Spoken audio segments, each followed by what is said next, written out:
In forensic accounting, we have a saying, the cleanest books hide the dirtiest secrets.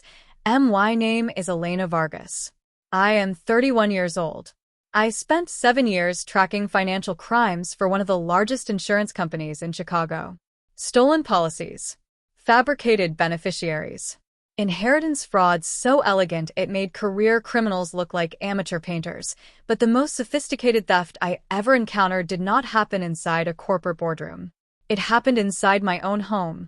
And the person who committed it had been sitting across from me at Sunday dinner for 4 years, calling me Mija. Welcome back to Sophia Vengeance, where we expose the financial betrayals that happen behind closed doors and show you exactly what quiet strength looks like in practice. If you have ever trusted someone with access to your accounts, your home, or your future, and later discovered that trust was a weapon aimed back at you, hit subscribe right now. Drop a comment telling me your age and where you are watching from.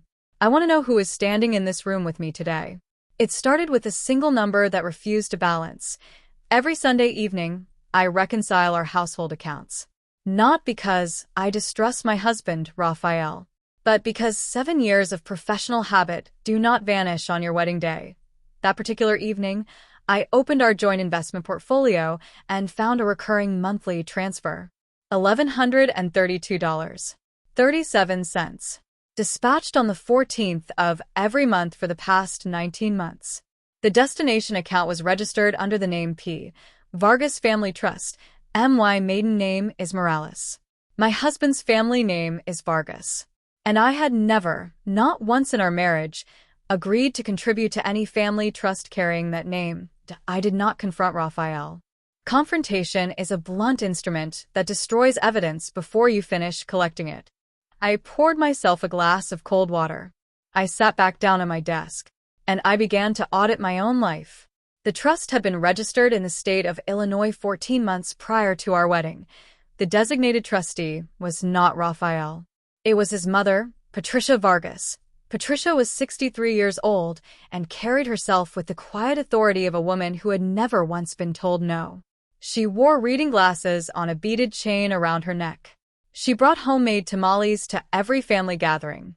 She called me her answered prayer every time Raphael was in the room.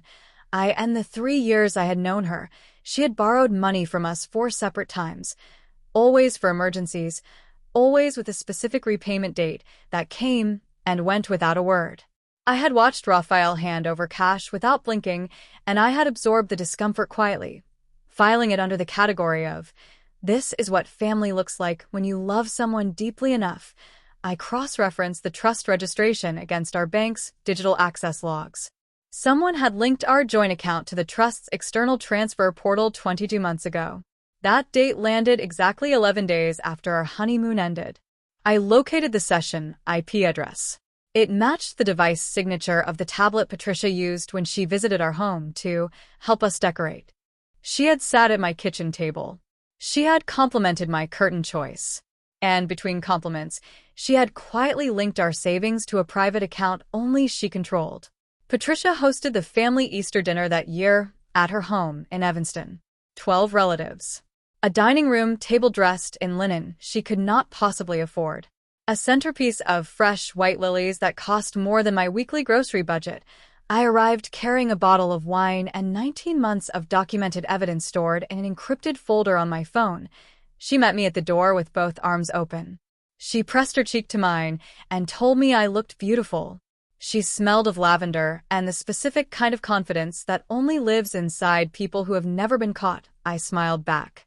I thanked her for the invitation. I set my wine on the kitchen counter and took my seat at the table. The meal was extraordinary. Slow-roasted lamb, saffron rice, 3 different types of bread, all homemade. The extended family filled their plates without once asking how any of it was paid for. Nobody questioned why a retired woman on a fixed income was hosting 12 people in a freshly renovated dining room. Nobody did the math. I had spent 19 months doing the math. After the dessert plates were cleared, Patricia rose from her chair and tapped the rim of her wine glass. She spoke about family. She spoke about sacrifice. She spoke about the beautiful tradition of older generations providing the foundation so that younger ones could build. Then she looked directly at me and told the table, all 12 of them, including my husband, that she had taken the liberty of expanding the family trust this year, that she had arranged for a modest contribution from Raphael and me to help cover some unexpected costs, that she hoped I understood, as the newest member of this family, what it meant to truly give. She said it with such warmth, such dignity, such magnificent, weaponized warmth. The table began to nod. An aunt reached over and patted my hand. Someone said, "Isn't that generous, Elena?" That I looked at my husband. Raphael's jaw was slightly tense. He did not know. I could see it in the specific way his eyes avoided the center of the table, the particular stillness of a man realizing, in real time, that the woman who raised him had just publicly announced a financial arrangement he never agreed to. I waited until the nodding stopped. Then I opened my phone. I placed it flat on the linen tablecloth. And I said, very quietly, "Patricia, I would love to understand more about the trust.